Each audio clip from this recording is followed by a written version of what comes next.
Residents,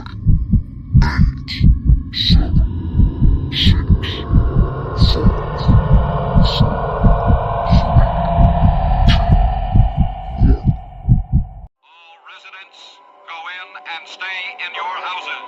Drive the rats in the tank area.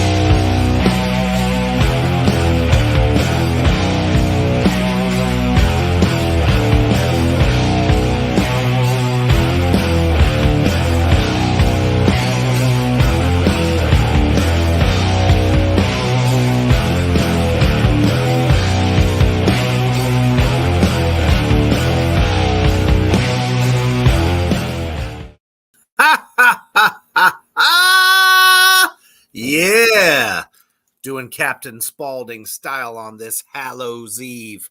Welcome, everybody that's coming in right now to the Hallows Eve edition of Tracks of the Damned, where we're going to be talking about horror films that were very heavy metal. That means there were a lot of metal tunes, not only on the soundtrack, but in the movies themselves.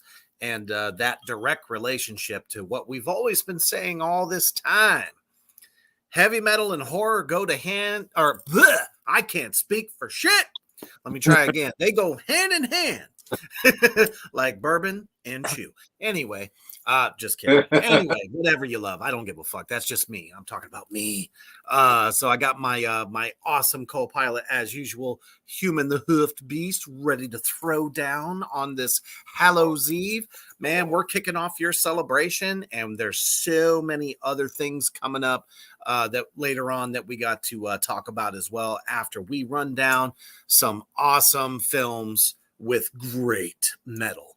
But before we do that, we're going to take a quick commercial break to our brothers over at Villain Arts Tattoos. If I can get it, and my computer is fighting me right now. I love it. Here we go.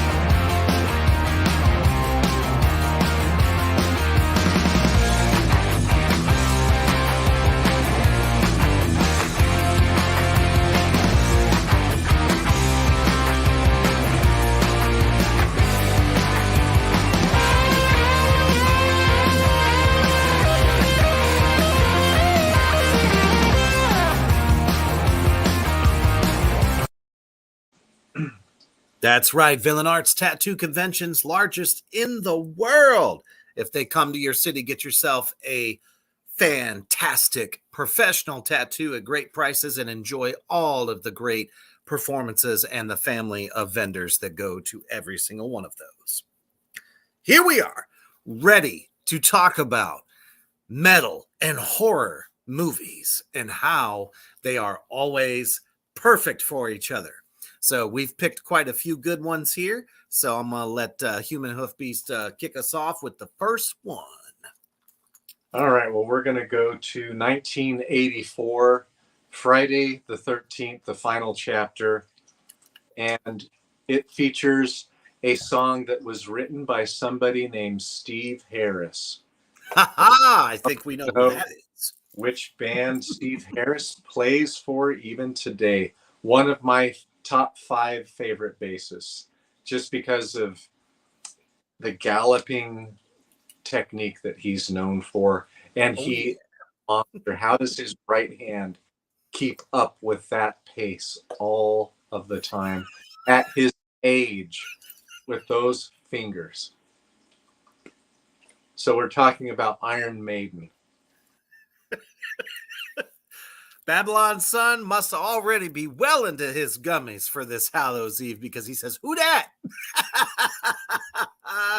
Kyler, what's up as well?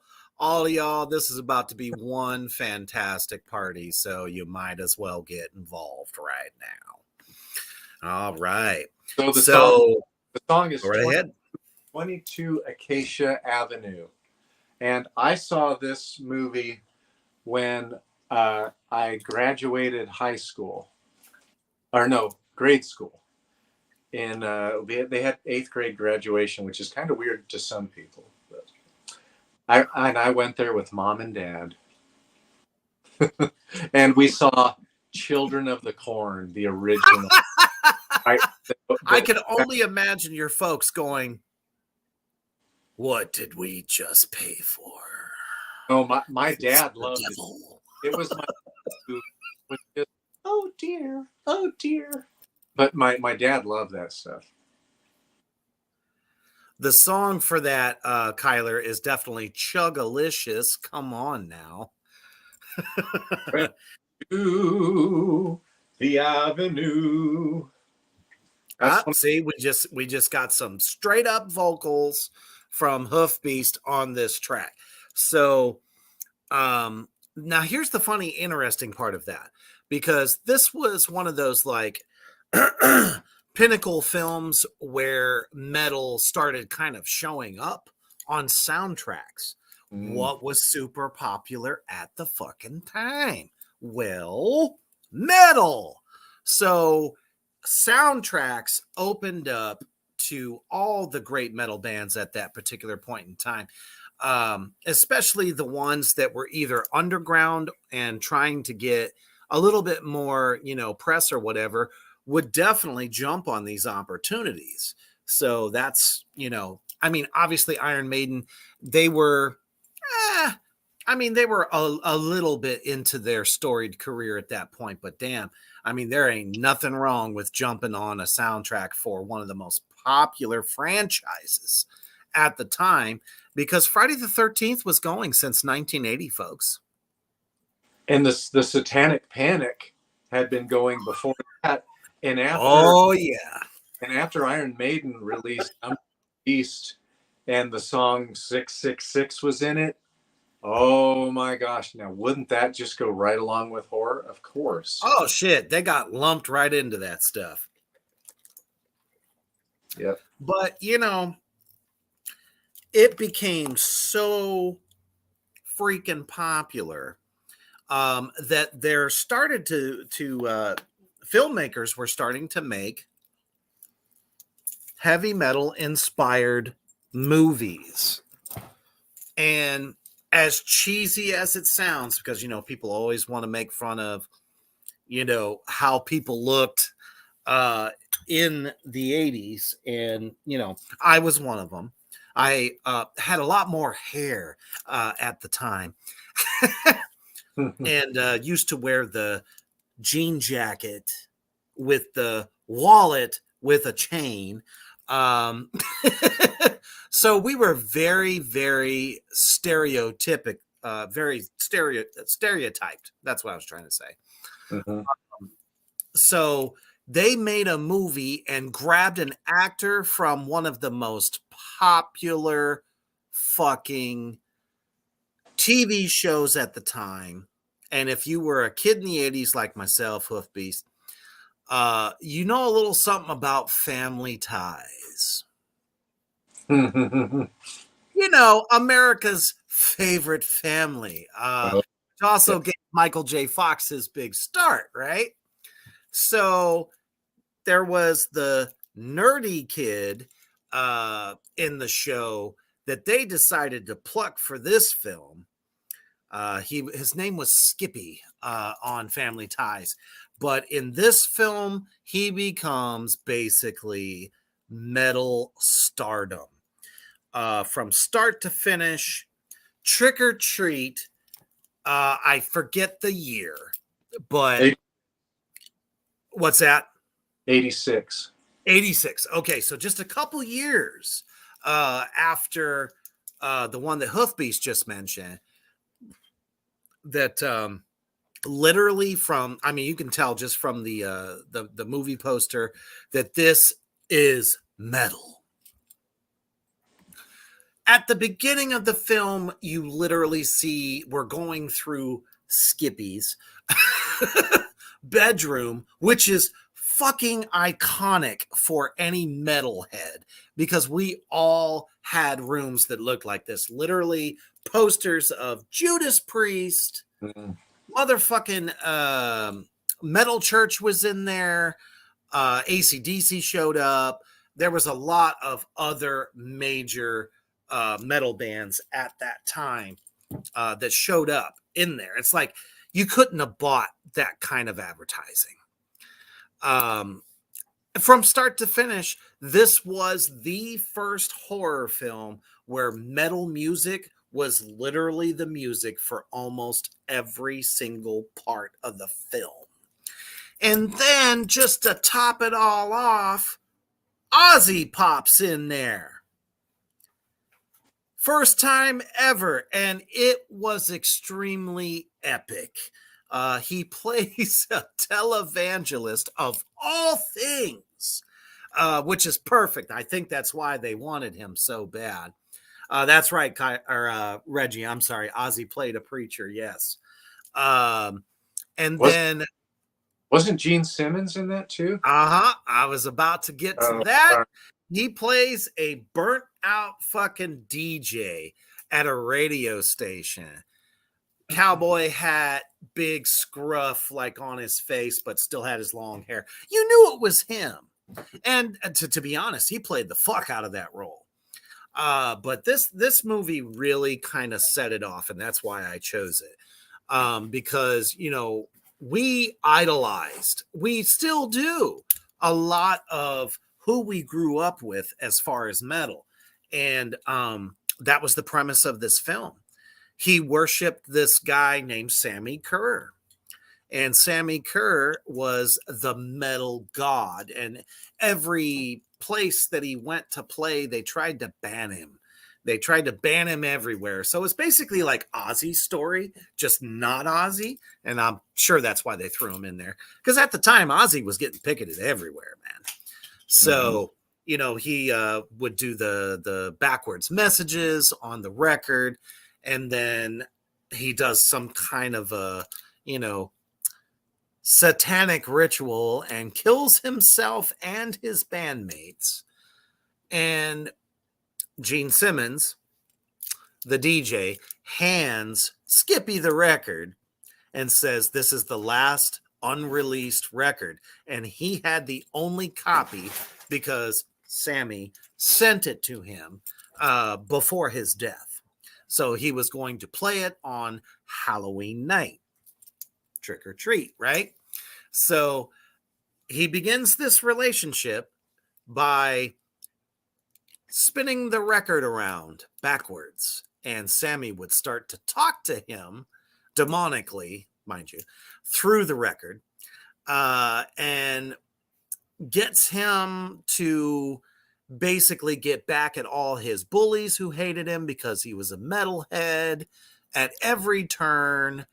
But he doesn't want to stop there. He wants to kill everyone. It's a fantastic horror film. If you haven't seen it, just do it. Go back and watch it. It's fantastic. It's everything that 80s horror really was about. Just metal style. It was the first one to do it. Yeah, they used metal songs, but it seems like Fat Way was the lead, and that's really kind of low on the metal food chain. It was, and I think the reason they chose Fast Away to do that entire fucking score is because they came cheap.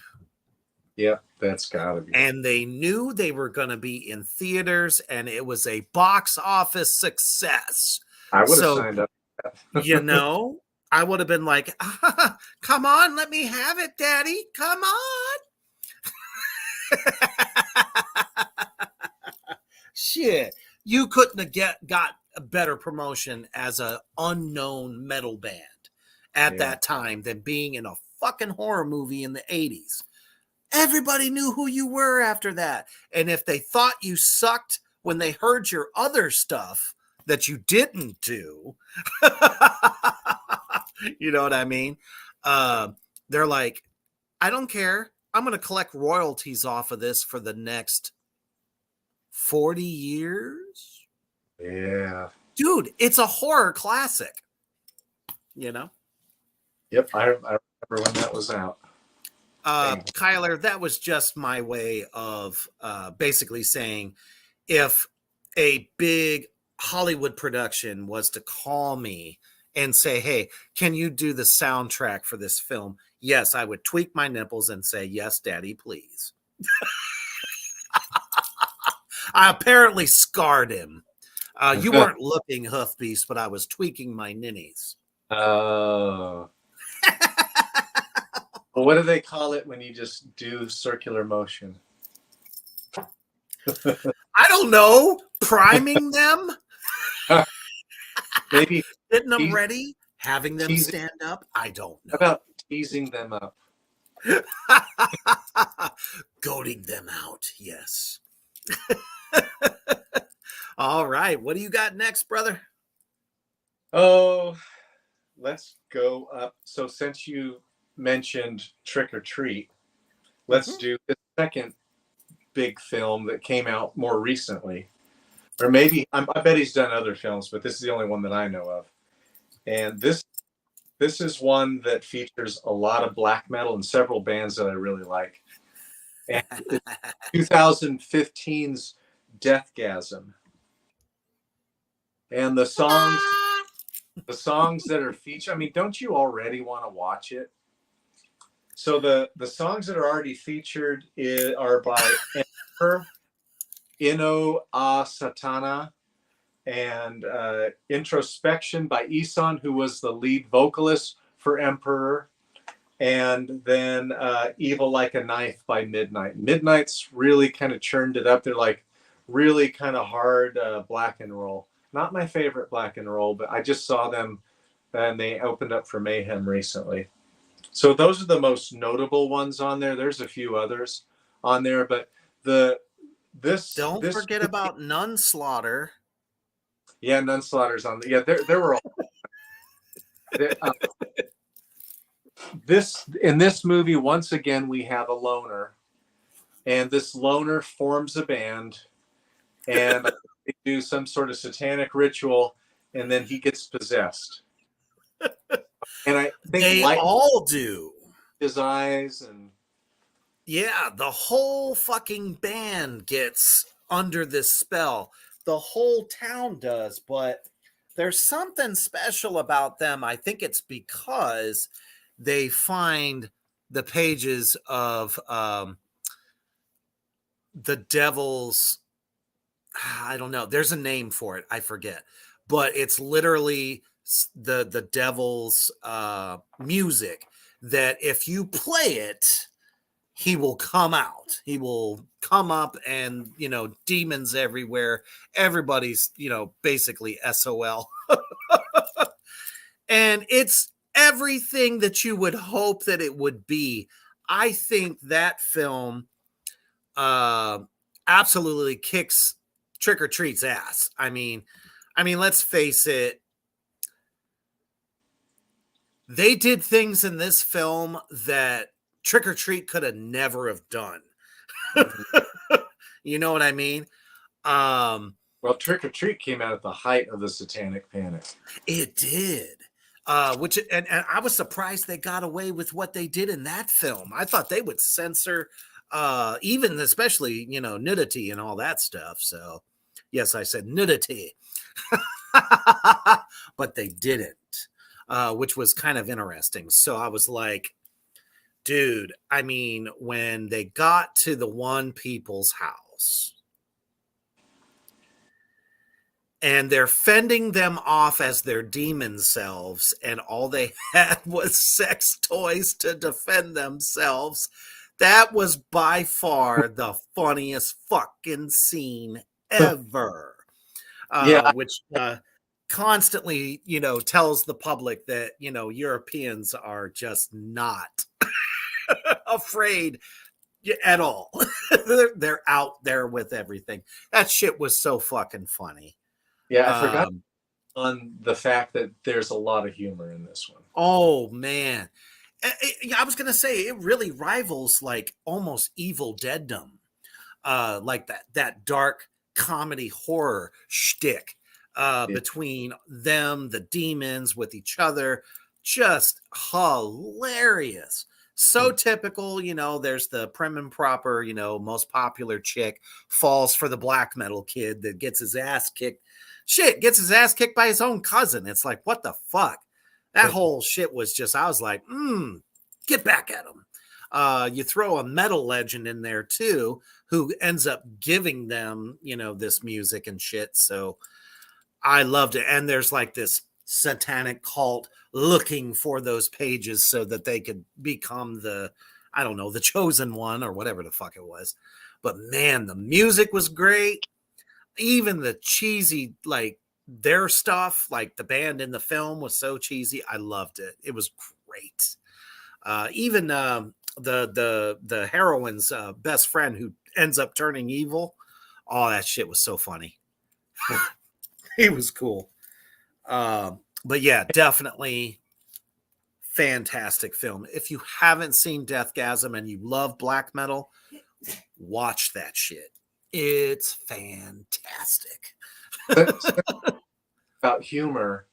Mm-hmm. What was that zombie movie that took place in England? It's fucking hilarious. I love Shaun of the Dead. Yeah, Shaun of the Dead.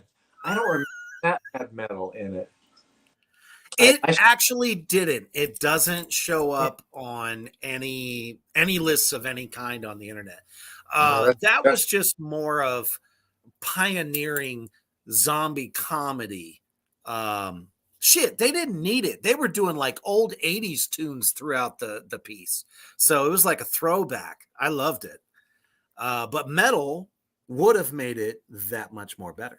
Yeah, like especially when some Motorhead with a cricket bat and just started cracking heads. Like they needed a metal song for that. Dude, Ace of Spades would have been great for it. Oh yeah. Oh, absolutely. Yeah. Either that or a Corpse song, like Hammer Smashed Face, something like that. Well, seeing as though it was a European made film, I don't know, that probably would have been tough trying to get the rights to do that, but yeah, for sure. Okay, they could have done a Carcass song. They totally could. Reek of putrefaction. Absolutely. All right. So, well, shit. I mean, there's just so many places we could go. So I'm going to go ahead and start with this one because this movie came out at a time where we basically thought the story of Dracula couldn't be changed that much more. But this one involves a shit ton of metal songs. So at the turn of 2000, there happened to be a film that comes out called Dracula 2000. That little nugget right there. Wes Craven comes out with another banger that no one thought was going to happen. And it actually got 2 more sequels after that. So, he hadn't really done anything since Scream. So for him to come out with Dracula 2000 and put it in, you guessed it, the heart of New Orleans. I mean, it starts in England as you would, normally think they would with a Dracula film. So what ends up happening is a bunch of thieves go to Van Helsing's place because he's now a antiques dealer in the year 2000. But all along, the greatest treasure that he has buried there is motherfucking Dracula. So they end up stealing the coffin, hitch a plane to the States, and crash in New Orleans. And you guessed it, folks, Gerard Butler steps out of the plane. Before the big movie 300, this is Sparta. He is, I am Dracula. But what ends up happening is there's such great metal in here. Actually, I got to look it up, but just to kind of like let you know what's going on, they take a very different take on the Dracula story, if you will. Actually ends up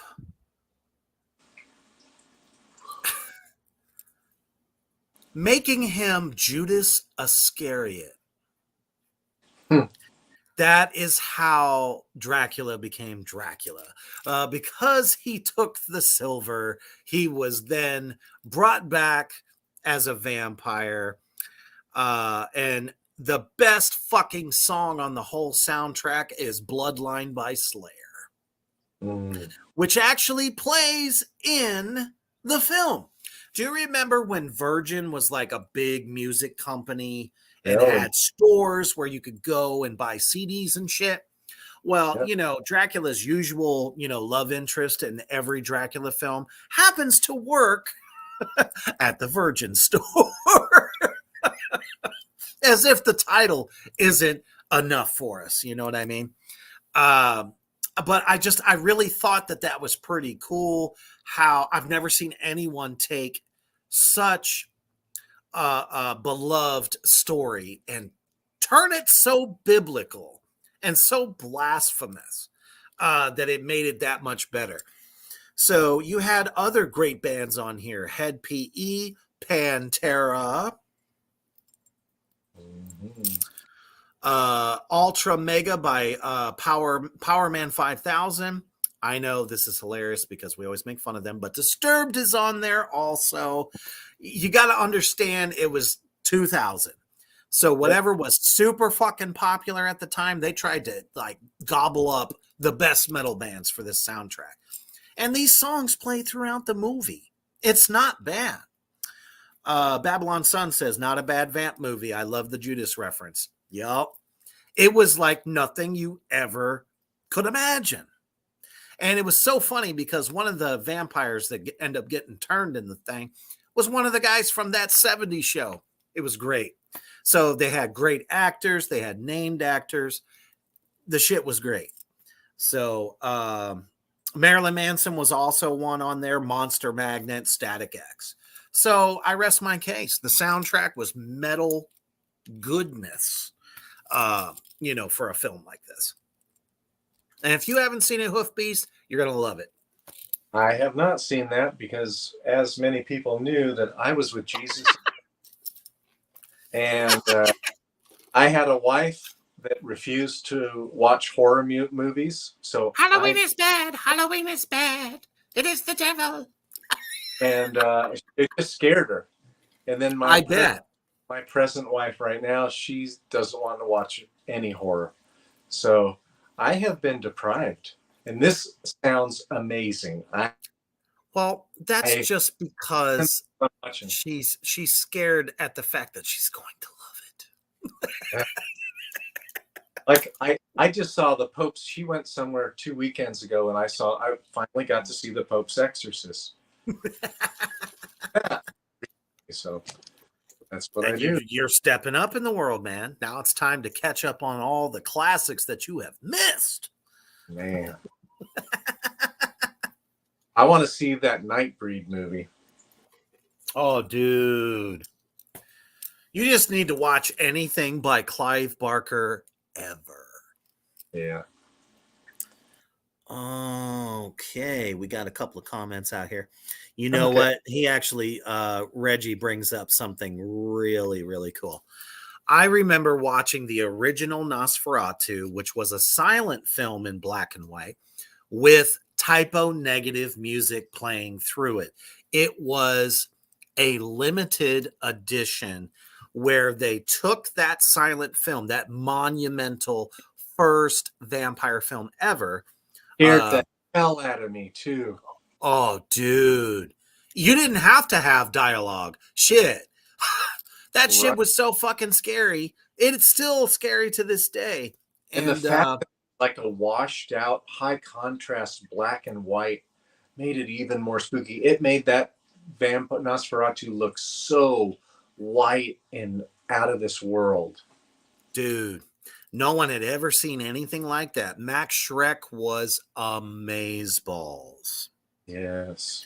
People are still trying to figure out to this day how the hell the Germans got him to look like that. I'm still trying to figure it out.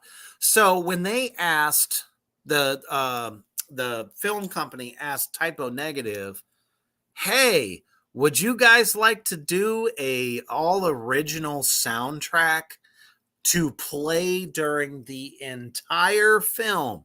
So instead of hearing that old like creepy like symphonic music that plays Yeah. throughout it, it's Typo Negative. Oh, I have not seen. Dude, you can get it. You can find it. They have it. I bet you it's on YouTube right now. Oh, I gotta see that. Guaranteed. That sounds so. I've only seen the original with the organ music. Oh, dude, definitely need to catch it that way. Yeah. I mean, the It's organ was that much really better. good too. The organ was quite creepy as well. Uh-huh. And when an action sequence comes on and they're in the midst of like this really slow boom, boom, and then all of a sudden you hear Peter go, "Oh no, here we go." And an action sequence kicks in and they like speed up a little bit. Oh man, you're gonna love it. It's great. Oh, that's so good.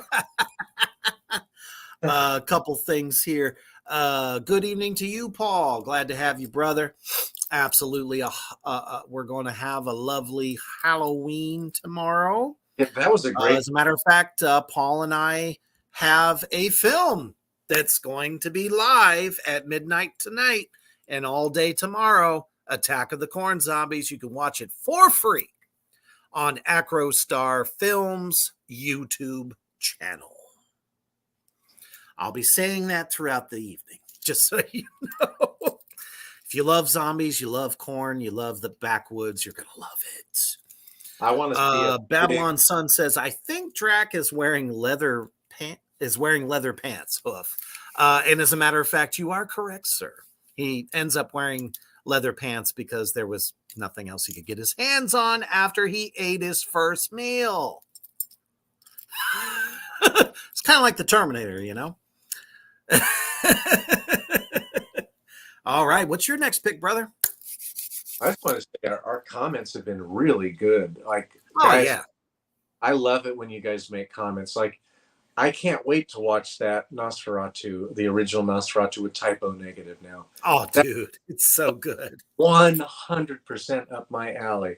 I just have to wait till my wife always goes to sleep at about 12:30 or 1. So one recording music or doing something like that, then I'm going to buzz up there. I used to have the DVD of it and it got lost in transit, you know, just from moving. So I'm like, fuck. It's so disappointing. I had so many good movies and I don't know what the hell was the matter with me when I was packing my shit to move out to South Carolina from Washington State. And I'm missing like over half of my DVD collection when I arrived here. That's terrible. And a bunch of my important artwork that I painted like 20 years ago was oh man. So, all right. Well, my next one is Lords of Chaos. Came out in 2018, and it's basically a reenactment of the early days of Mayhem. Yep. So the good thing, the soundtrack is basically Death Crusher. So it's based and it's the old recordings with Euronymous leading the vocals. So I like his vocals way better than I think it was Attila. I like his vocals way better, especially at that time. Attila's have improved a lot. Like the album that came out in 2019 is really good. I like his vocals for that quite a lot. But man, I did not like it on that first Mayhem official release that I think came out in '93, although they'd written all those songs like in 1988. So the songs you get to hear on there are Pagan Tears. They played that when I saw Mayhem not too long ago. My favorite, Freezing Moon. That's on there. It's basically like, pure fucking Armageddon. Funeral Fog. They played that. Death Rush. That whole album is on there, and it's not a bad movie. A lot of critics slammed it. Of course they are. I would say out of all of the metal fans, the black metal fans are the biggest snowflakes of all. Damn it! I wanted the Over real almost thing.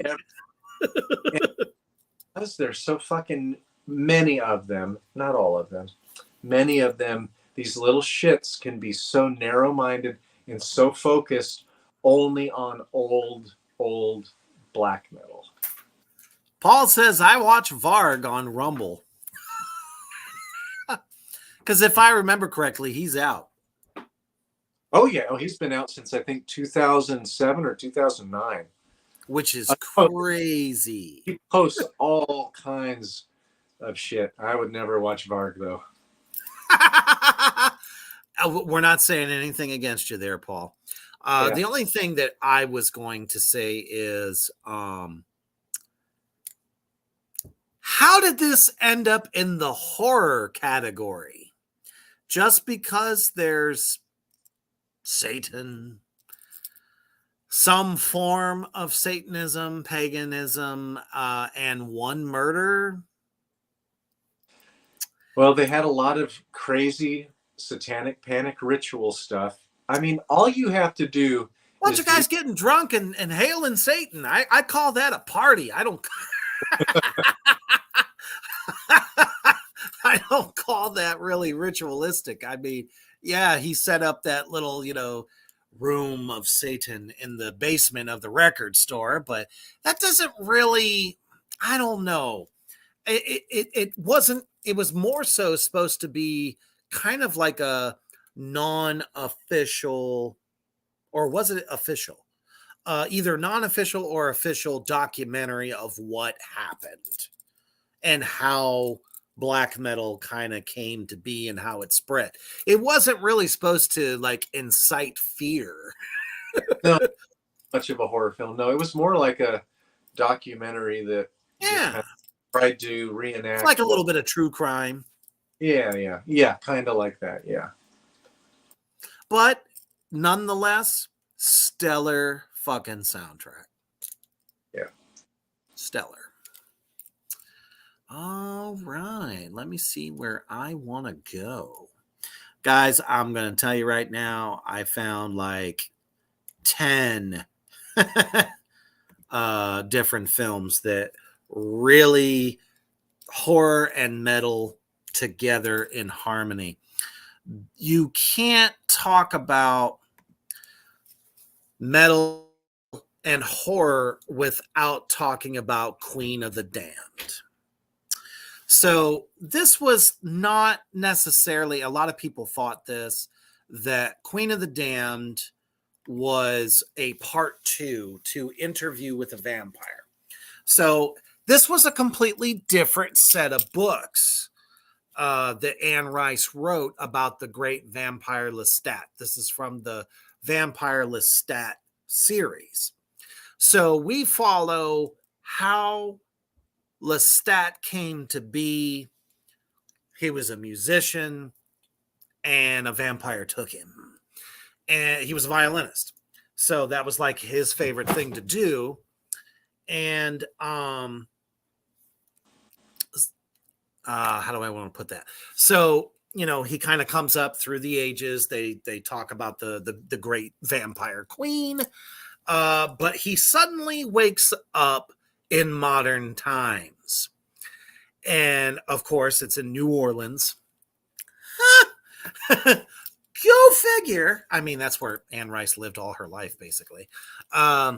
So he wakes up there to the sound of a heavy metal band playing in a rehearsal spot, like a little warehouse, just not too far from his crypt. Because he, prior to that, he was like, fuck this world. This world sucks. It has nothing, blah, blah, blah. I'm the vampire. I'm so depressed. So, he puts himself up for, I don't know, 100 years or something. And who is doing the music all the way through? Jonathan Davis of Korn. And pretty much every track on this record sounds like Korn all the way. I mean, it's got Jonathan singing all the way through. And he ends up saying, hey, guys, I love your sound. And he starts like singing along with what they were playing. Freaks them out. And they're like, you're in. So they become the Vampire Lestat, or just Lestat as their band name. So every time they play a song, anytime a video shows or they do some kind of an interview throughout the movie, it's all Jonathan Davis. And it all culminates at the end with this big concert where all the vampires are going to try to kill Lestat because in his lyrics, he's giving away vampire secrets. Definitely, if you are a fan of good vampire films, Queen of the Damned is for you. And if you love Korn. I want to see that, absolutely. I've never seen that. The acting is fantastic. The storyline. I mean, it was a great book. But definitely, if you're a Korn fan, you're going to want to watch the fuck out of it because it just rocks. And it actually helps with the whole aesthetic and mood of the film. Nice. Yeah, I definitely want to see that. Hoofbeat's over writing it down. I'm out.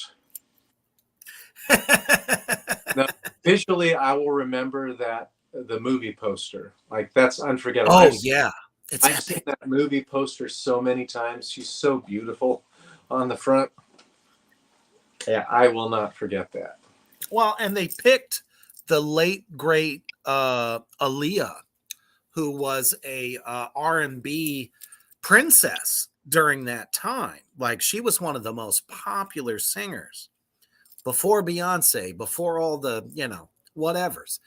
She was it, man, and people loved her. And she played the fuck out of that role. That's all I can say. She was the perfect fit for this film. Nice. Mm-hmm. Well, the last one that I got is Dream Warriors, A Nightmare on Elm Street. And the only song that I could really find on there, and it's a good song. I remember when it came out, but to watch that video again, to see the whole Doc and crew and how their hair was teased and ratted. Oh my God. So cheesy. And whoever made that video, it is the video that Dokken put out on MTV to kind of highlight the movie. Oh my God, it's so cheesy. So at one point, Bruce, not Bruce Kulick, that was the second guitarist for what the hell is his name? Dawkins. Got it.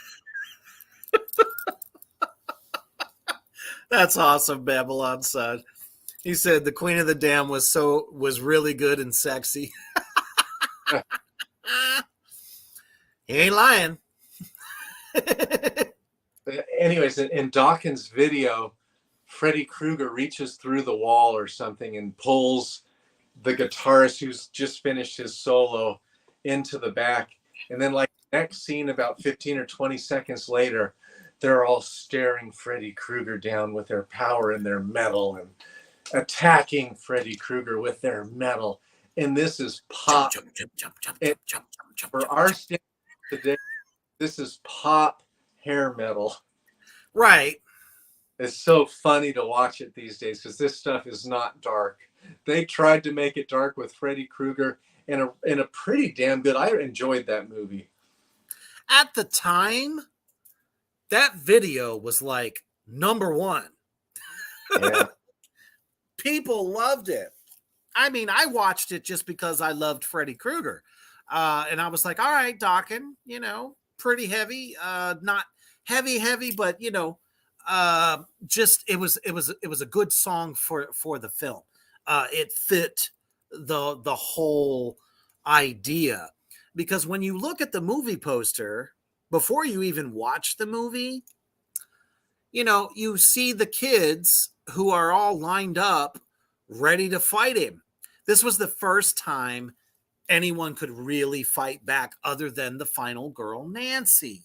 So you had this whole, God damn it, Babylon Sun sugar metal. So from now on, when we talk about glam metal or whatever the fuck that's called, we're going to call it sugar metal. Thank you, Babylon Sun. We're going to use that tag from now on.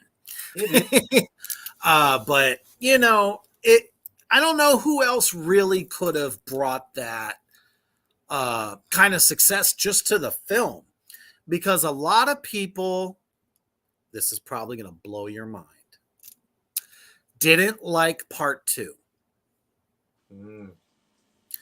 So I think when Wes Craven was developing part 3,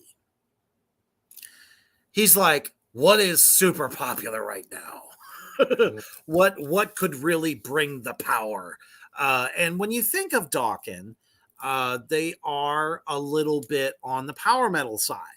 To me, it was somewhat power metal-y. This wasn't their usual stick. This wasn't their usual Dokken. It was a song with a purpose, like they're battling this sleep demon. So honestly, I think it was a good fit. Yeah, everybody was in love with fucking George Lynch too. God damn. Yeah, George Lynch. I just looked it up, and his guitar was a custom carved guitar. I don't know what it was made out of, but he was struggling to get to the higher notes because some part of the body of that skeleton guitar was like in the way. It was a big, thick, cumbersome kind of S-shaped guitar. But I remember back then in '87, I thought that shit was cool. And now when I look back, I'm like, that guitar is just dumb. When you're a kid, like I said, idolizing these metal gods, it looks like the coolest fucking shit ever. And how many people had skeleton guitars like that? They didn't. So for George Lynch to come out rocking one, everyone was like, oh, Yeah. So I can see that. That's a good. I like that. I liked I like number 2. I had 0 issues with that.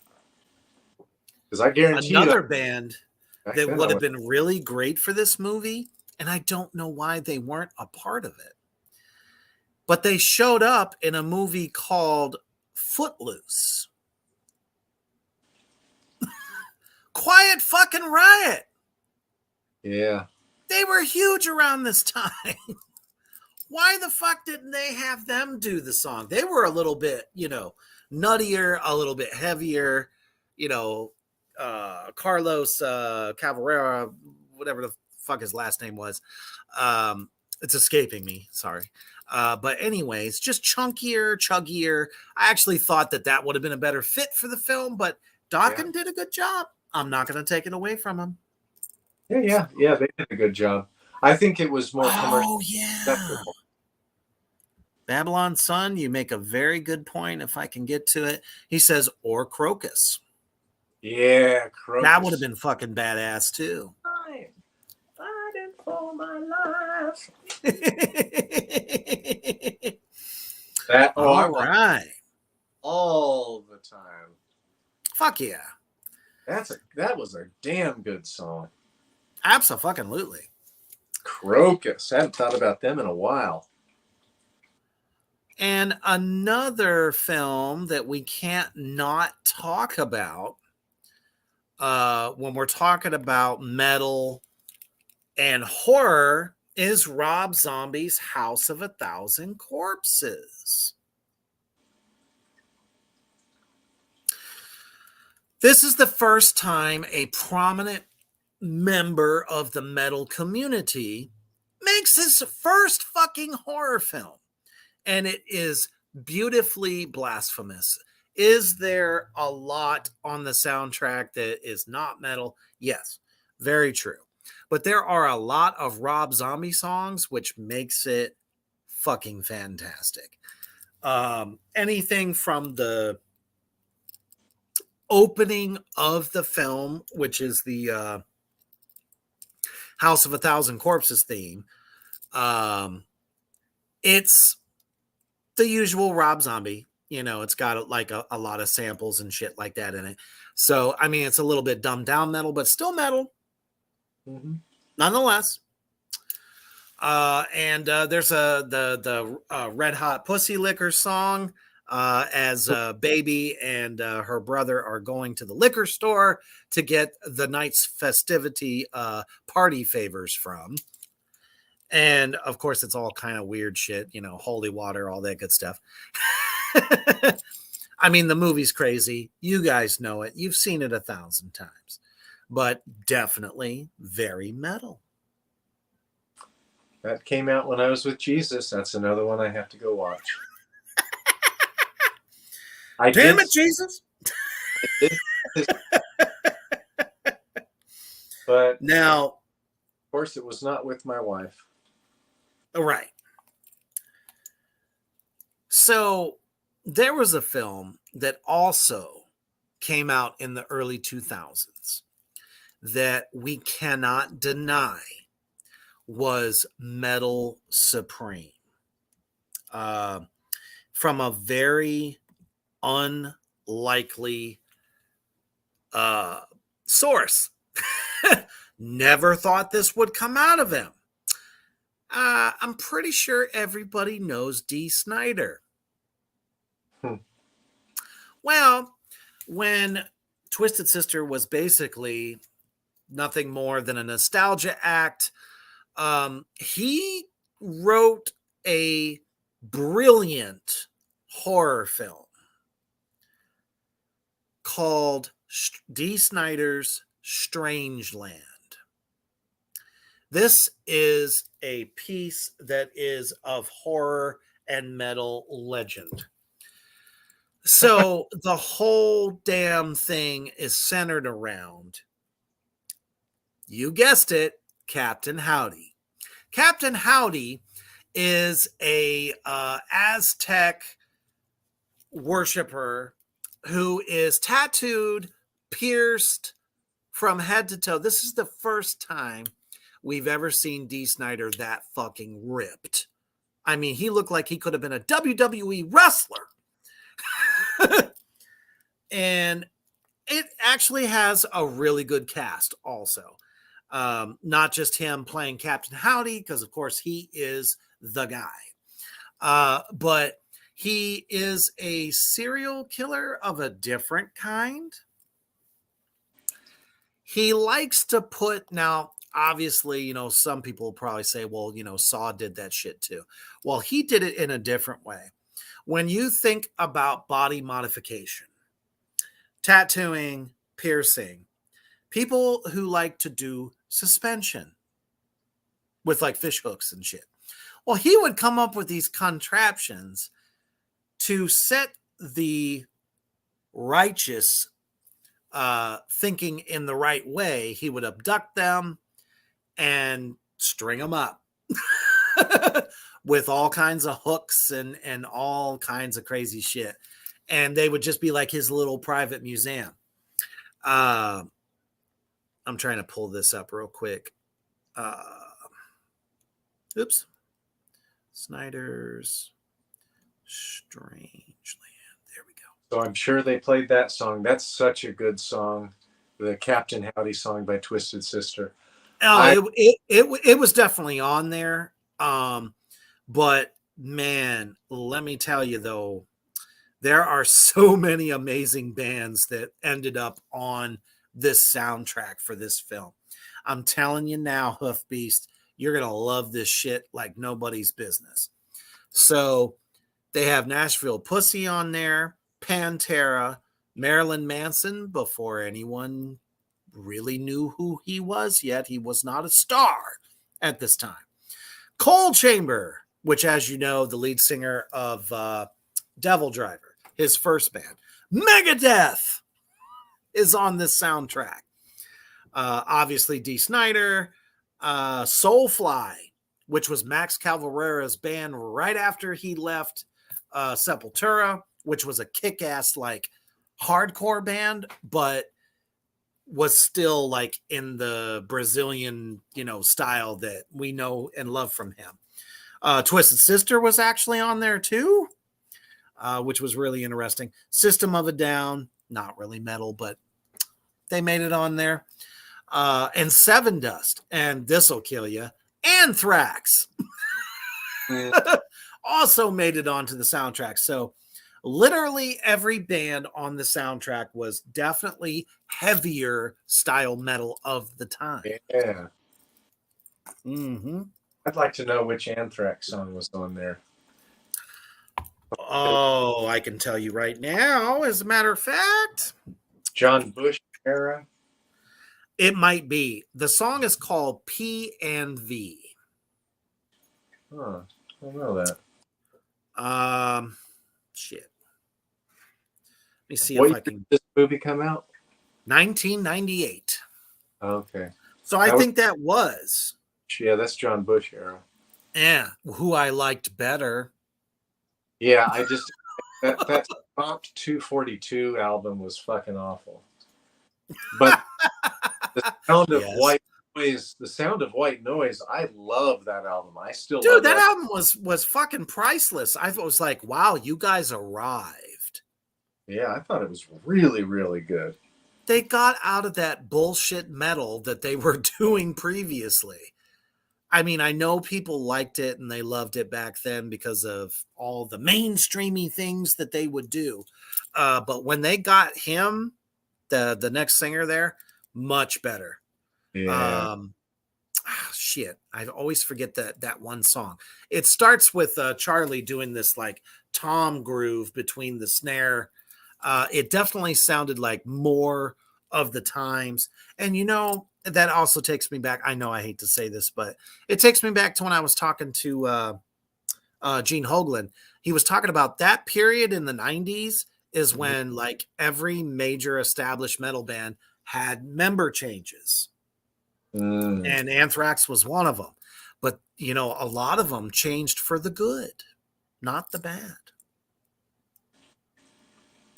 But unfortunately, they didn't always catch on, so they ended up pulling back the original people. I thought that for the sound of White Noise, that they improved as songwriters a lot.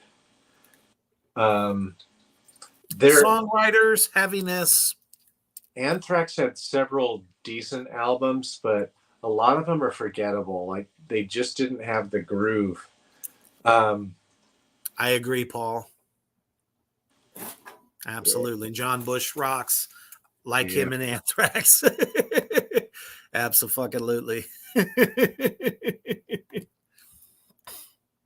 Yeah, I still ran out and bought that album. I was actually mad when Joey Belladonna because I thought they were kind of dirty. Because I liked the Piece of Time album. I thought that was a good album. I like that one. It's definitely better. Yeah, but I love Sound of White Noise is my favorite Anthrax album by far.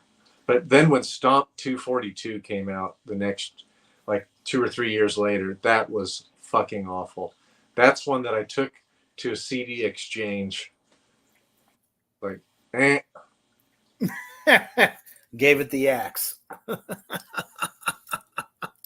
I feel that.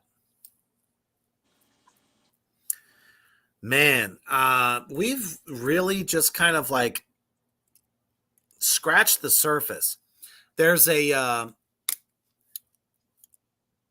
documentary, and I forget which app, but they have it, where it talks about the history of horror film and metal and the great relationship.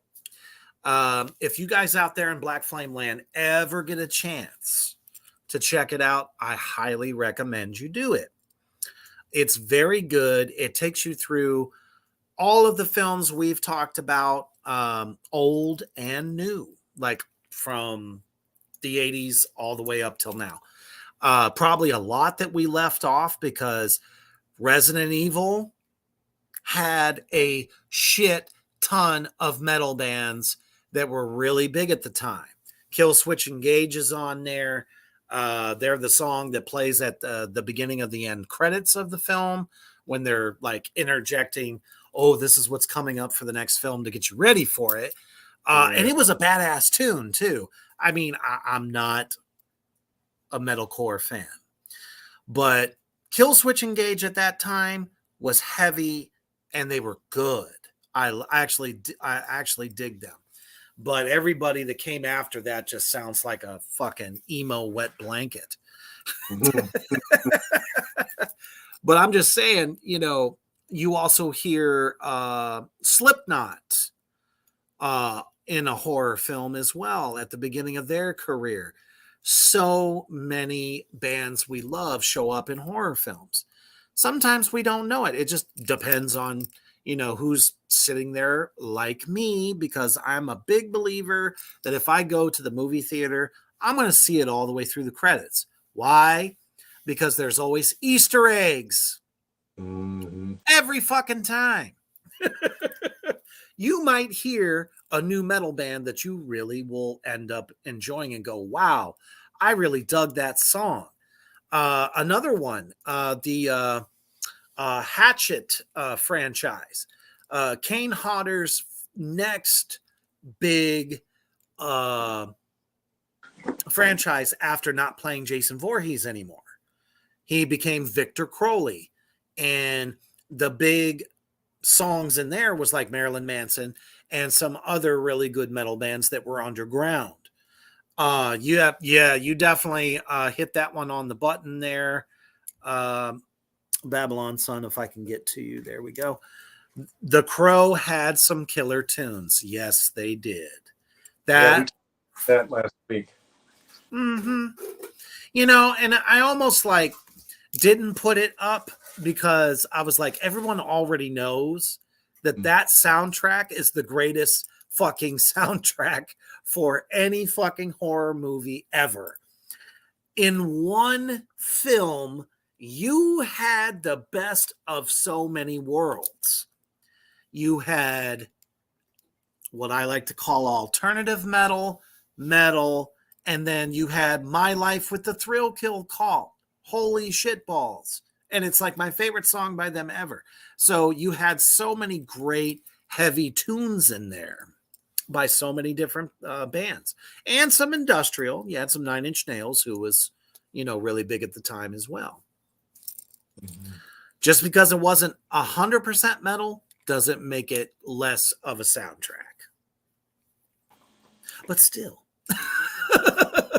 there's some much, much better films.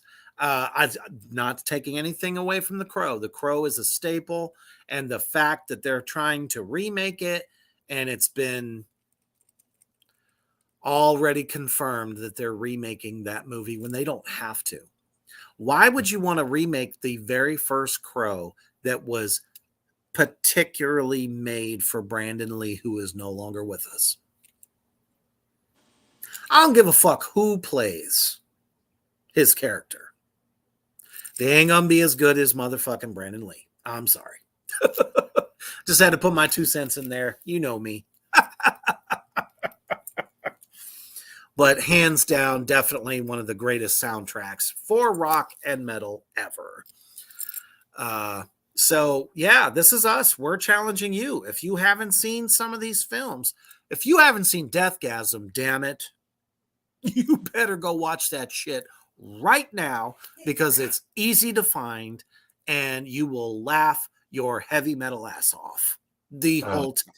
Good. Because it's that good.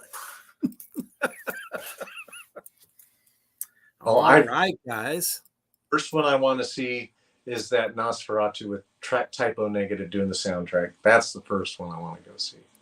Guaranteed you should be able to find that. If not on YouTube, you can get your hands on a copy. Yeah. They're still floating out there. So much better. Try not to hit the bong too much, though, because you might like Peter Steele might like come out of your headphones. Oh man, what a killer way to start the Halloween festivities on All Hallows Eve with Tracks of the Damned. Everybody out in the comment section in Black Flame Land, you guys are the best ever. Everybody has just been awesome tonight. And going through some of these films, man, it just hypes me up that much more to want to watch pretty much all of them tomorrow. Probably going to start tonight at midnight. Oh, what are you supposed to watch at midnight? Attack of the Corn Zombies, starring... No, I am not starring in this film. I am just in it. But I am the most memorable zombie. Yeah. I gotta give myself a little something here. And I mean, when I say you're gonna love the scene where I eat a survivor, you're gonna love it. And you can always tell it's me, even if I'm not in my Reaper makeup. I show up like a smidge in the beginning. You'll see what I mean when you watch it, but it's for free. That means you don't have to pay to get into this motherfucker. You just have to go to Acrostar Films on YouTube. It's set to premiere at midnight. You only get from midnight to midnight on Halloween. You can watch it as many times as you want. You can tell me it sucked. You can tell me that I sucked. I don't give a fuck. You're gonna love it. That's all I know. How would one suck being a zombie? I don't know. Not really walking like one, not making the usual like dead facial expressions, constantly jaws moving. Maybe bad. Yeah, like no twitches. You could have the best makeup on in the world, but if you're not selling it, you ain't selling it. That's just the way it is. I think I did pretty good. Not bad. I mean, I've been a zombie fucking fan since I was in short pants. So I kind of know a little something about it. And this movie takes place in 1969. So it definitely has some Night of the Living Dead vibes, but it's all takes place during the day. So there's no, at night sequences. I think your guys are going to love it. It's going to be awesome. Definitely share it out. Share this this particular edition out. What wasn't Mischief in this too? Yes. Babylon Sun says a true corn throb. If I'm a corn throb, I'll fucking take it. Because I had a blast making it. And we all did. The whole cast, the crew, everything from start to finish. I was expecting to be like, real stringent. Everybody was cool with everybody from start to finish. Just a blast. And I can't wait to do, my next film whenever that comes around. We shall see. I don't know. I got nothing in the bucket at the moment, but hopefully after y'all see this, you'll be wanting to see more of me. Out of 5 stars, how many stars would you give the makeup artists? Like, how good of a job would you say they did? I would say definitely a 5. 5 being the best. Yeah, 5 being the best. Yeah. For a low budget independent film, the effects artists, they went through gallons of fucking blood. And they were able to make us look so rotted on such a limited budget. I definitely would say that it was definitely better than most people could have done. Boy, I want to see really, that. really good. I will be checking this one out because my wife will probably go to bed around midnight. I recommend it. And don't forget, guys, the buck doesn't stop there. Tomorrow night on Reaper's Underground, I have the beautifully satanic doom metal band, Temple of the Fuzz Witch, joining me to count down some recent favorite horror films. We're not going to talk about the ones we already know that are iconic and fantastic. We're going to talk about the last 20 years, 2000 to now. Or is that 23 years? I don't fucking know. But we're going to pick our favorites and we're going to talk about them. We're going to talk about their new album and the current tour that they are on. And our awesome meeting over at the Tennessee Metal Devastation Festival. Pretty awesome shit. So tune in for that. And thank you guys for joining us tonight, man. This was a absolute blast. And as you are getting ready to kick back and start your literally 24 hours of horror films, hopefully you have the day off tomorrow. If you don't, damn it, put us on. Throw us up on your phone. Listen to us talk about this shit. So you can feel like you're celebrating as you're working. And hopefully make you laugh, spit your coffee out, and make your lunchtime and drive home that much better. But the most important thing, stay fucking weird, be proud of it, and always stay heavy. All residents, go in and stay in your houses. Drive the rats in the tank area.